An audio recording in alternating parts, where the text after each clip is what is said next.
2.8 billion लोगों के बीच जुड़े हुए सीमा पर डिसएंगेजमेंट के बाद शांति और स्थिरता का माहौल बना हुआ है।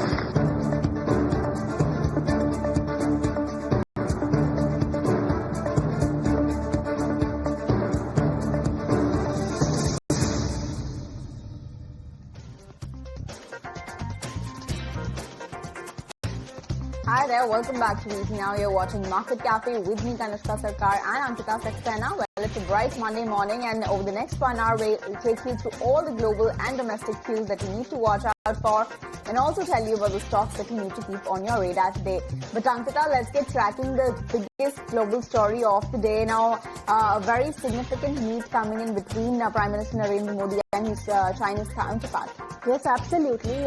Prime Minister Narendra Modi is in China for this important meet. It is a significant meeting that is happening on the sidelines of the SCO summit in Tianjin.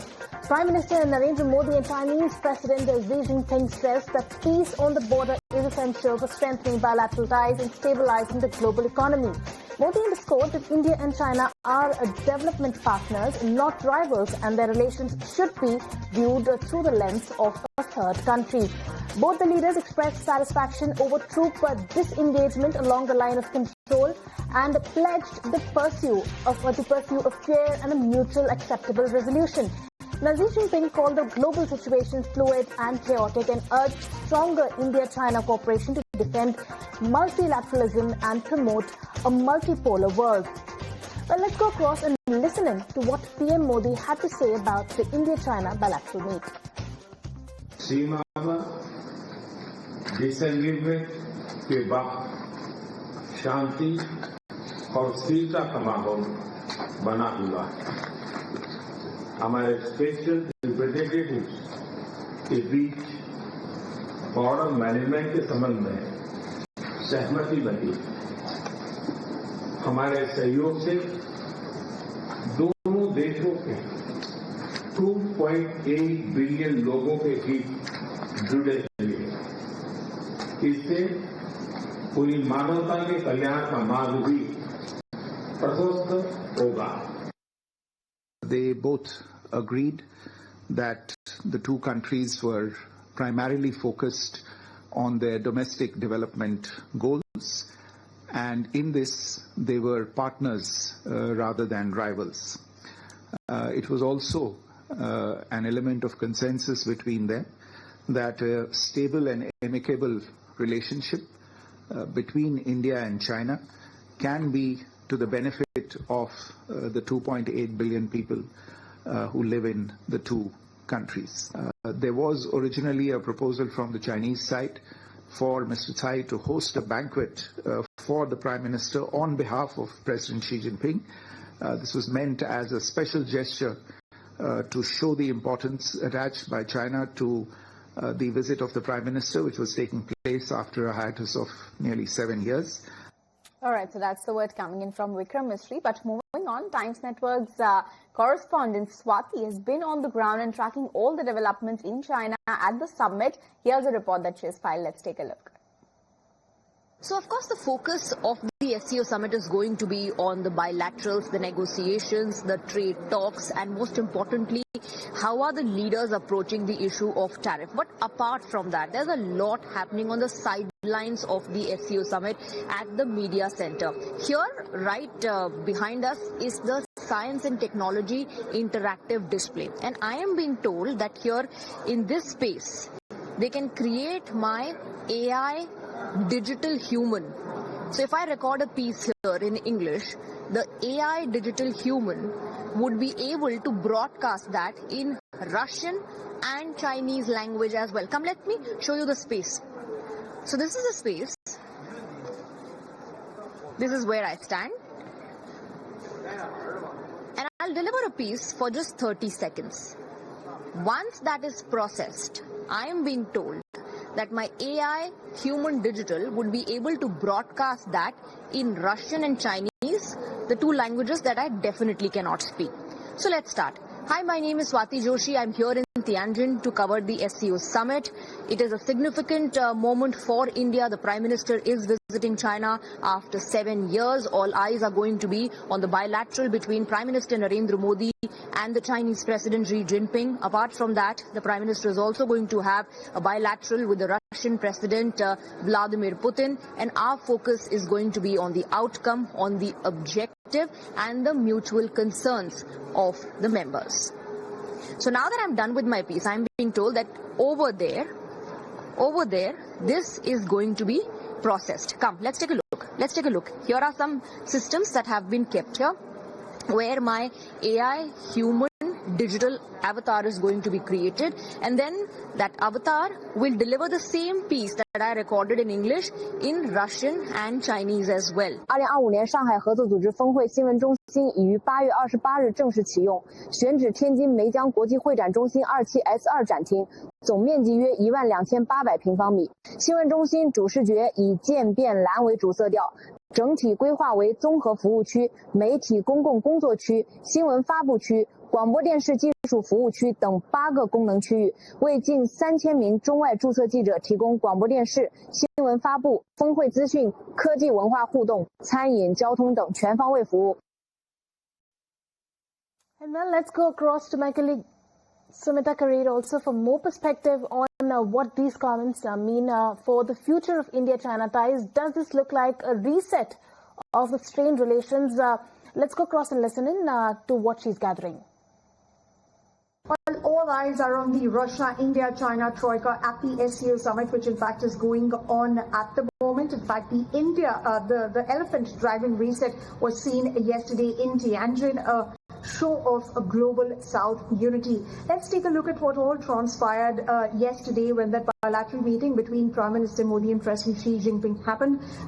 Prime Minister Modi stated that peace at the Indo-China borders after disengagement is noteworthy, and that mutual trust and respect, these two factors are important to advance ties between India and China. President Xi stated that the international situation is both fluid and chaotic, and that India and China are development partners, they're not rivals, and it's important for both the countries to uphold multilateralism in a multipolar world. But let's take a look at some key outcomes, after that meeting, and these are noteworthy. Number one, both sides have agreed that it is crucial for India and China to cooperate amidst high uncertainty in the global economy, and that fair, reasonable and mutually acceptable solution would be followed to the border issue, and that India and China uphold strategic autonomy and independent diplomacy. This point is very important given the fact that Donald Trump's tariff policies and unilateral tariffs have really upended the global order, and the readout also stated that bilateral relations will not be influenced by third parties,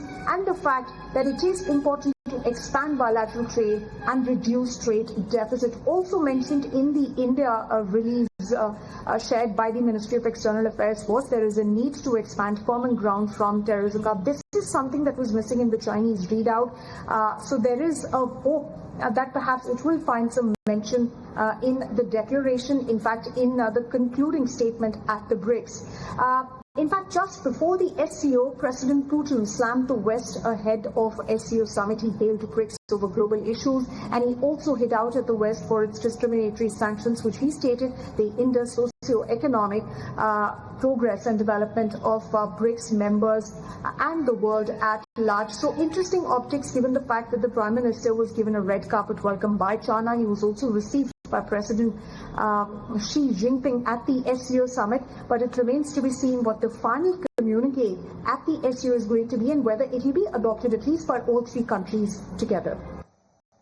All right, thank you so much, Samita, for getting us all those details. But moving on to another important story at this hour. Now, a U.S. Federal Appeals Court has ruled out that most of the President Donald Trump's tariffs impacting numerous trading partners were illegal, but allowed them to remain in place for now. Now, the 7-4 ruling by the U.S. Court of Appeals for the Federal Circuit affirmed a lower court's decision finding that Trump had exceeded his authority in tapping emergency economic powers to impose wide-ranging duties. Now, U.S. President Donald Trump hit back saying that the tariffs are still in effect and wrote on his Truth Social account that, and I quote, if allowed to stand, this decision would literally destroy the United States of America. In fact, Sumita is back with us to take us through all the details of the order.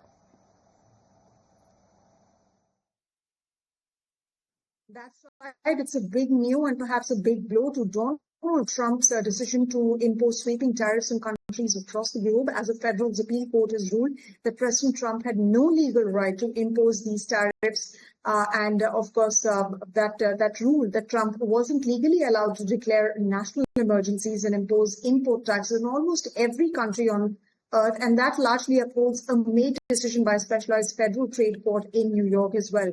The court's 7-4 decision tossed out a part of that ruling, striking down the tariffs immediately. In fact, that allows his administration time to appeal to the Supreme Court. Remember, this decision actually complicates Trump's ambitions to upend decades of American trade policy that's completely on his own. In fact, Trump has alternative laws for imposing import taxes, but they would limit the speed and severity with which he could act. In fact, his tariffs in the erratic way, remember, you must have also observed, the way he's rolled them out have shaken global markets, have upended the global trading system, alienated U.S.'s trading partners and allies, and they've also raised fears of higher prices and slower economic growth. But he's also used these levies to pressure countries, especially the European Union, Japan, and now India as well. At least in case of European Union and Japan, he has pressured those countries into accepting one-sided trade deals and to bring tens and billions of dollars into the federal treasury. However, that hasn't really worked with India. And in fact, the government might also have to sort of refund some of the import taxes that it's collected. And that delivers a financial blow to the U.S. Treasury. It would be reacting to that judgment. The U.S. president stated on Truth Social that it would be 1929 all over again, a Great Depression.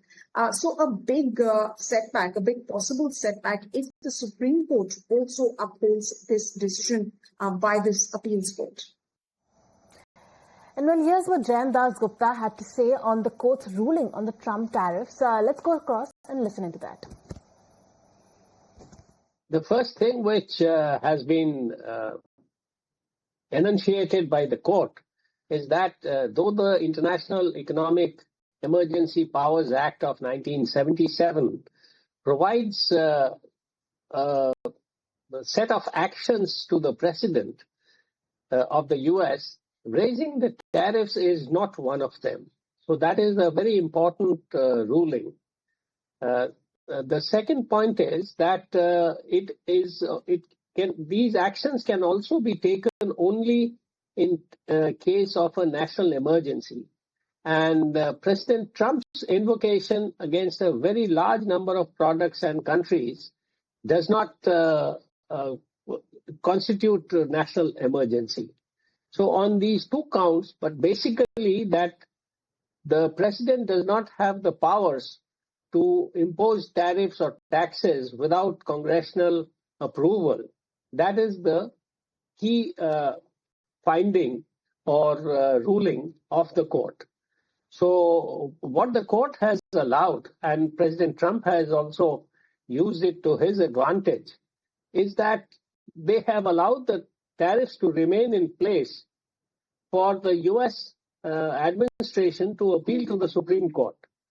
Now, if the Supreme Court, once the appeal is filed, and the Supreme Court could, it has two options. One is to rule that the tariffs will remain in place till the Supreme Court takes a final view on the matter. The other option is that the Supreme Court says that you take off the tariff increases and, you would be free to impose them once again if you get a favorable verdict from our court. So these are the two options.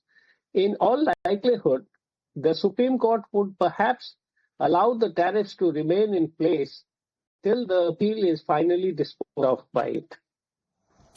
All right, so that's the expert word coming in on tariffs. Now let's see how the U.S. Supreme Court reacts to that development. But moving on, let's take stock of how the markets fared over the weekend on Friday. First up, let's talk about how Wall Street ended. Now, U.S. stocks, they ended lower on Friday. Investors booked some of the profits ahead of the long weekend. The S&P 500, that slipped about 0.6%, whereas NASDAQ, that dropped more than 1% to that 21,456 level. On the other hand, we had Dow Jones, which eased about 92 points or 0.2% to that 45,545 level. Now, this weakness was followed a week of record highs that we saw earlier in the week, fueled by strong Nvidia earnings and a resilient U.S. economy as well. But fresh inflation data, that has kept sentiment cautious. Now, the core PCE index and the Fed's preferred gauge, that rose about 2.9% in July, which is its fastest pace since February. Now, despite this decline that we saw on Friday, the broader markets have managed to close August with solid gains. The Dow rose about 3%, the S&P 500 at nearly 2%, whereas the NASDAQ, that advanced more than 1.5%. For the S&P 500, in fact, this was the fourth consecutive monthly gain. Now, looking ahead, September will be very closely watched. Why? Because historically, it's been a weakest month for the Wall Street, with the S&P 500 averaging about that 0.7% decline. Now, the street will keep an eye on the upcoming Fed commentary, jobs data, and inflation prints to gauge the policy path going ahead. But next up, Ankita, how are things looking on the crude front? Well, yes, crude prices fell on Friday as traders looked towards a weaker demand in the U.S. and the world's largest oil market, and the possible behind-the-scenes move towards a deal for a ceasefire in Ukraine. Now, remember, Brent crude futures for October delivery fell 50 cents or 0.7% to close in at $68.12 per barrel, while the WTI futures lost 59 cents or 0.9% to settle in at $64 a barrel. Now, the market has been in part shifting its focus towards the next week OPEC Plus meeting.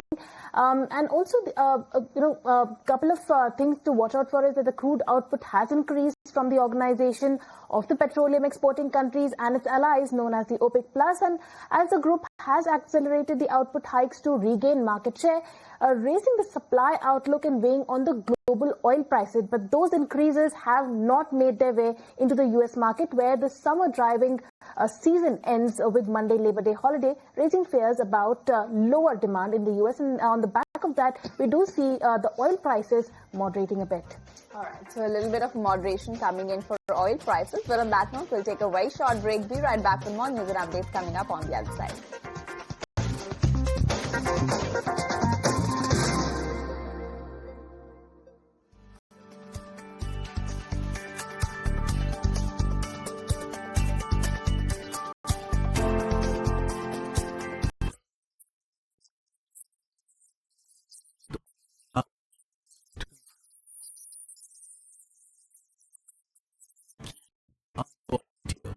They are illegal. Now, reacting to these developments, most of the markets have opened up on a negative note, except Hong Kong's Hang Seng Index, which continues to trade in the green, more than 1.5% higher at that 25,498 level.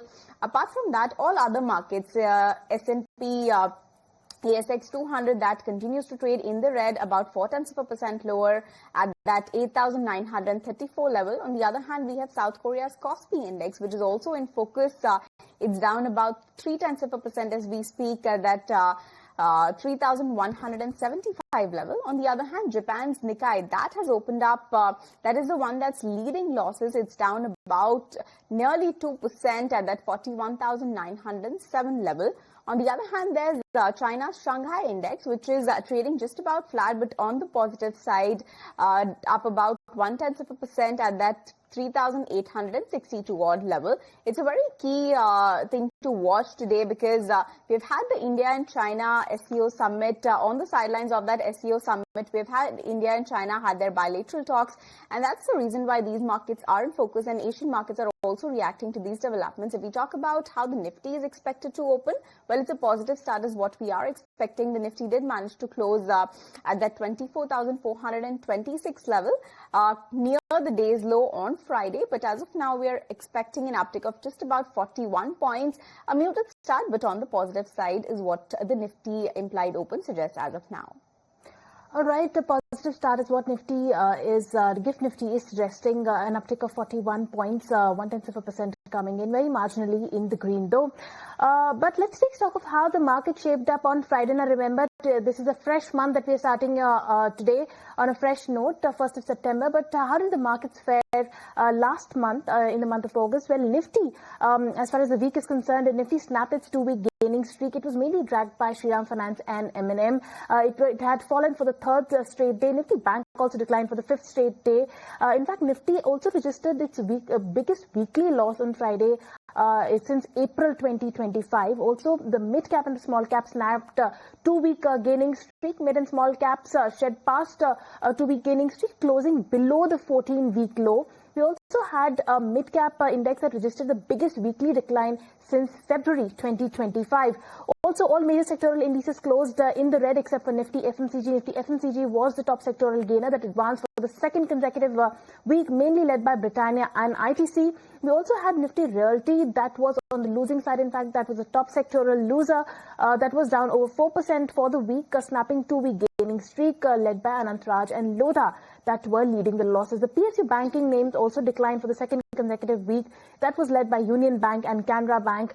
And of course, we did see a Nifty Bank that closed below the 54,000 mark, declining for the second straight week, mainly dragged by Canara Bank and PNB Bank. Also, Nifty Pharma was down over 2% for the week, snapping its two-week gaining streak, and Nifty Auto also snapped its three-week gaining streak, dragged by M&M and BKT. So that's how largely the market wrapped up for the week and for the month of August. All right, so let's see how September pans out for the Indian markets. But before that, let's take a look at how the F&O setup is looking like. And Sharad is here to take us through just that. Over the weekend, domestic cues and global cues have been encouraging for India and suggesting a positive to flat opening for the GIFT Nifty, and the India VIX that is stable, coming in at below the 12 mark, and the PCR is also at comfortable levels both for Nifty and Nifty Bank. Now looking at Nifty, there is an activity build-up of short build-up which we have seen in the Friday trading hour session. The put highest open interest coming in at 23,500, but for call this number comes in at 25,000. Same story comes in for Nifty Bank, as activity of short build-up is there, but open interest addition is very little right now. 54,000 put and call is coming in at 57,000. Now FI long positioning, there hasn't been any change, still stuck at 92%. That means the market is waiting for a round of short covering. DI long positioning has also been stable, coming in at 66% And do remember, on Tuesday, tomorrow itself, this will be the first time where Nifty's weekly contracts will be expiring on the day of Tuesday as well. And for brokers and the users, for traders, there is an important update coming in, as the bank Nifty lot sizes, they have been revised, and that has actually gone up from 600 lots to 900 lots. So for the users, the brokerage costs come down, and this is partially negative for the brokers. All right, let's move on from here on to all the stocks that you need to watch out for before today's trading session. For that, my colleague Ashesha is now joining us. Ashesha, take us through all the stocks that we need to keep our radar before the D3 start. Well, yes, first up, let's put the spotlight on BHEL, and this is on the back of a positive news flow where the company says that they've signed a license agreement with DRDO's DMRL. This is for indigenous manufacturing of fused silica radar domes. So some positive news flow on the back of this collaboration that the company has done. The stock will be in focus on the back of that. Let's also put the spotlight on Torrent Power then. They said that they will be investing about 22,000 crore rupees. This is in 1600 megawatt coal-based ultra supercritical power plant in Madhya Pradesh. The company also said that this is for supplying power to MP DISCOMs under a 25-year PPA, and this will ensure that company's total capacity then rises to 9.6 gigawatts. So 22,000 crore investment is what the company has announced. Torrent Pharma, or rather Torrent Power, in focus on the back of that. Let's also put the spotlight on NCC. Now this is on the back of order wins, where the company says that they've secured orders worth about 790 crores. This is from state agencies for the month of August cumulative. RBL Bank has approved fundraising to the tune of 3,500 crores. Now this 3,500 crores will be raised via QIP, which which is qualified institutional placement. And additionally, apart from this QIP, the company will also be raising about 3,000 crores via debt securities. So total fundraise to the tune of 6,500 crores is what RBL Bank has announced. The bank can focus on the back of that. Lastly, PG Electroplast, where the company says that the arm has signed 1,000 crore memorandum of understanding with the government of Maharashtra. Now, this project will establish manufacturing capabilities for air conditioners, washing machines, refrigerators and allied products. So, some expansion plans coming in over here. PG Electroplast in focus on the back of this. Thank you, Ashesha, for all those stocks in focus today. But Sharad, let me come to you now. Which are the stocks on your list? What are you tracking? Largely neutral to negative impact is expected to be there for the south-based real estate developers such as Sobha, Prestige and Brigade Enterprise, as Karnataka government has doubled the property registration fees to 2% from the existing 1%. Also, the second stock or group of stocks would be OMC stocks, and also a slight positive news flow for the QSR stocks, as the rate of 19 kg commercial LPG gases that has actually come down, reduced by almost 51 rupees 50 paise. In Delhi, the retail sale price of 19 kg commercial LPG will be 1,580 rupees from 1st September, but there won't be any changes in the prices of the 14 kg domestic cylinders, which is used for consumption in homes. Also, IndusInd Bank, neutral impact expected. Shareholders have approved the appointment of Rajiv Anand as the MD and the CEO of the bank for the next 3 odd years, but shareholders have rejected the promoter bid for 2 board nominees in the bank. Also, Aurobindo Pharma, negative news flow coming in, as USFD has inspected their plant Unit 1 and issued 5 procedural Form 483 observations as well.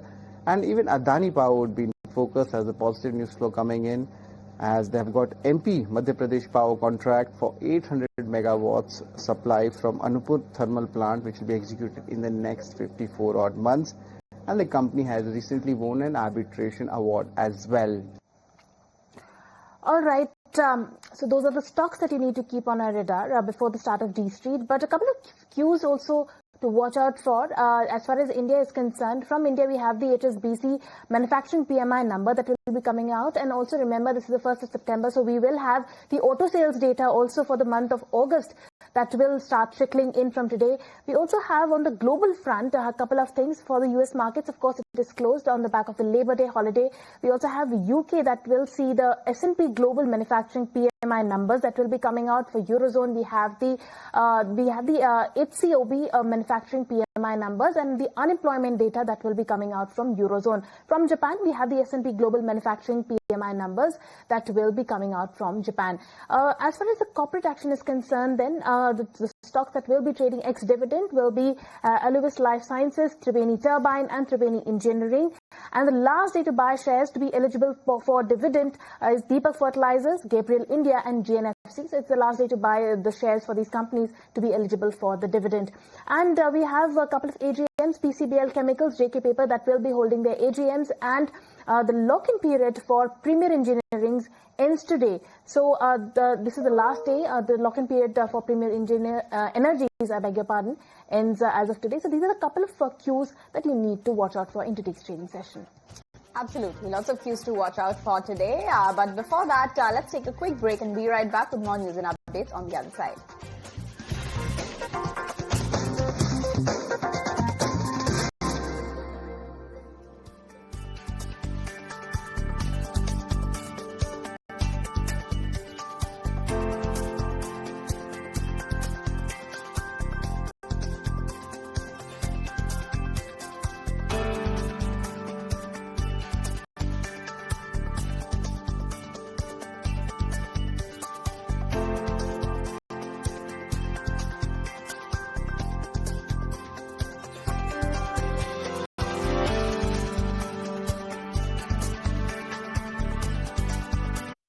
Today, it is my proud privilege to announce that Jio is making all arrangements to file for its IPO. We are aiming to list Jio by the first half of 2026, subject to all necessary approvals.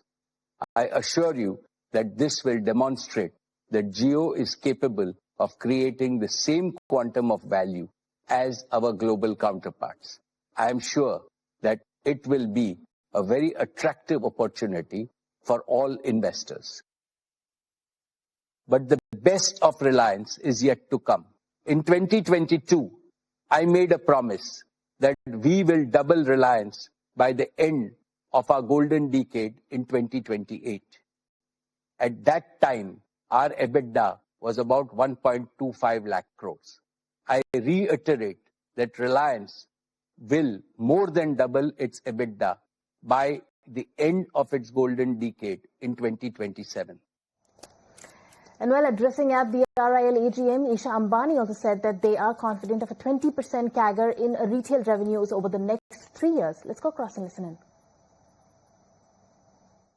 Our performance this year reflects not only scale, but the underlying strength and resilience of our business model.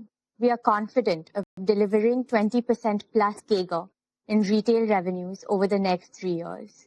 This is not an aspirational slogan. It is a prediction grounded in the scale of our capabilities. All right, so that's the latest word coming in from Reliance Industries. But moving on, let's go now to Ashesha to understand what brokerages are penciling in for Reliance and Jio's planned IPO. Ashesha, over to you. Well, yes, most of the brokerage houses have reiterated their buy stance on the stock and they've maintained their target price. They largely have kept their target prices unchanged. We have Motilal Oswal, they're maintaining or reiterating their buy stance with a target price of 1700 rupees per share. They expect Reliance Jio to remain the biggest growth driver for the company going forward with 19% EBITDA CAGR over FY25 to 28 period. They say one more tariff hike, market share gains in wireless and continued ramp up of homes and enterprise offerings will aid Reliance Jio's earnings going forward. Meanwhile, JM Financial has also reiterated their buy stance, their unchanged target price at about 1700 rupees per share. They believe Reliance Industries has industry-leading capabilities across segments and this will drive 15 to 20% EPS CAGR over the next 3 to 5 years. Jio's ARPU is expected to rise by about 13% on a CAGR basis over the corresponding period. Meanwhile, Nuvama, they've maintained their buy stance. 1733 is the target price.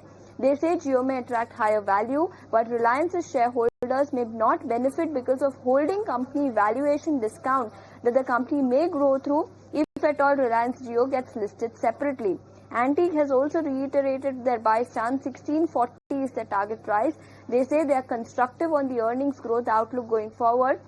Holding company discount for Reliance Industries will be more than compensated by the re-rating of the telecom sector. So yes, brokerage houses continue to remain bullish on Reliance Industries. They've reiterated their buy stance and the target price also largely remains unchanged. All right, a bullish call coming in on Reliance Industries from the brokerages after that AGM. But let's move on to the next counter that is in focus, and that is IndusInd Bank. On Friday, they said that the shareholders rejected its proposal to induct 2 nominee directors to the board with 54% vote against amending the bank's Articles of Association. However, the shareholders cleared the appointment of Rajiv Anand as the managing director and the CEO. Let's go across to my colleague Ankur, who's standing by with the details of that. Over to you, Ankur. Yes, in an interesting turn of events, IndusInd Bank shareholders at AGM have rejected the proposal to appoint 2 nominee directors from IIHL or IndusInd International Holdings. In fact, shareholders has actually rejected a proposal which was to amend the Articles of Association so that the 2 nominee directors of IIHL can be appointed, but only 45.96% shareholders voted in favor of the proposal, while 54.04% voted against it. Remember, it was a special resolution which needed at least a 75% approval, but it did not pass through. Although at the AGM, other 8 resolutions, including Rajiv Anand's appointment as MD and CEO, was approved by the shareholders at the AGM.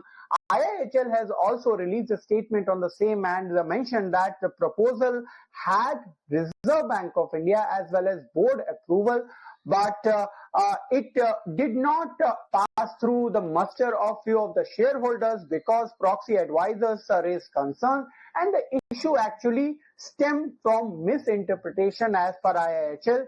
IIHL has in fact expressed that readiness to address the concern is there from their side, and they are confident of dispelling these kind of notions which has been raised. They have also mentioned about the past actions they have taken to support the bank and subscribe to 7 crore warrants in Feb 2021 to also have given application to Reserve Bank of India for raising their stake.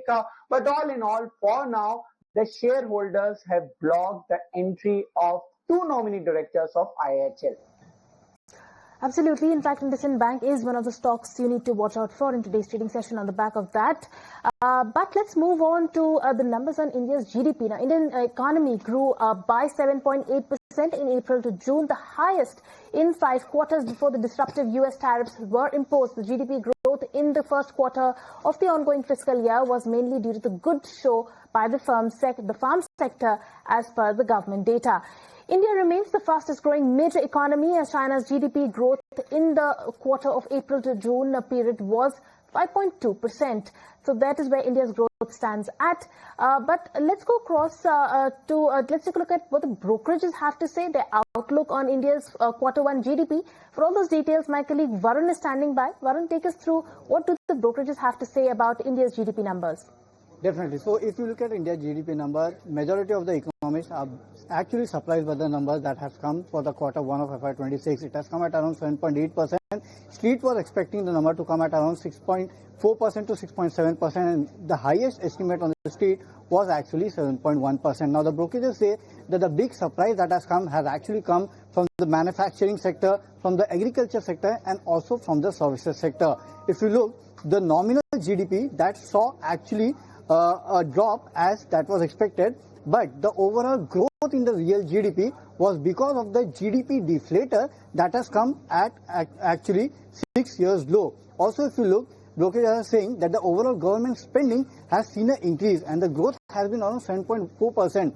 To some extent, it was actually impacted in the base quarter because of elections. So that base has actually helped the overall, acceleration in government spending, which has actually aided to the overall GDP growth for India in the Q1. Also, if you look at the gross fixed capital formation, that has actually shown a good growth of around 7.8%, and also that was a surprise for many of the brokerages.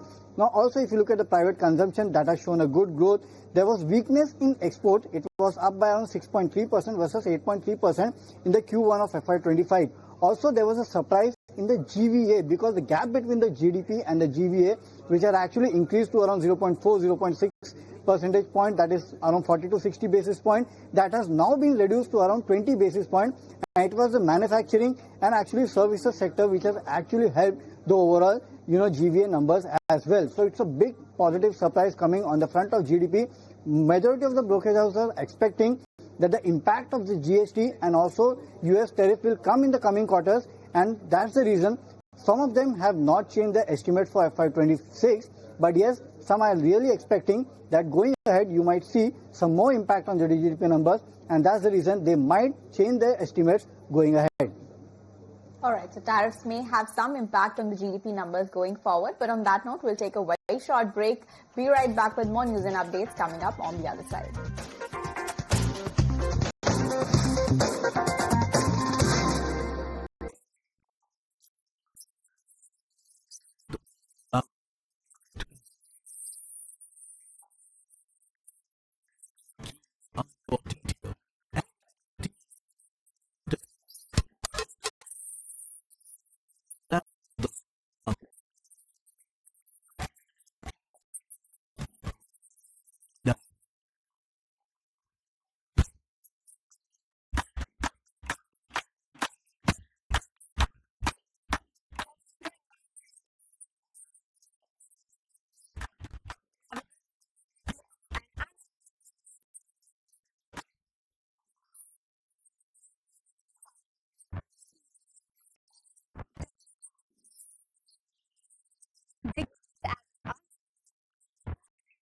Percent positive return in 2021, negative return of 3.5% in 2022 and about 2 to 2.5% positive returns in 2023 and 2024 respectively. Now, as far as the sector-wise performance is concerned, most of these sectors have given positive returns. We have IT index 1.5% average return over the last 5 years. Pharma, energy, auto at 3.3, 1.4, 1.8, and Nifty Realty has given a solid return of 5.4% over the last 5 years. As I mentioned, this is the average return of the last 5 years. On the flip side though, we have Nifty Banking Index. This one has given a negative return of nearly 0.9%. Nifty Metal and PSU Banking Index have been rather tepid at 0.2 and 0.8% respectively. And meanwhile, we have FMCG Index, which is averaged at about 1.2%. So yes, on an index level, Nifty has given average returns, but broader markets have performed well over the last 5 years.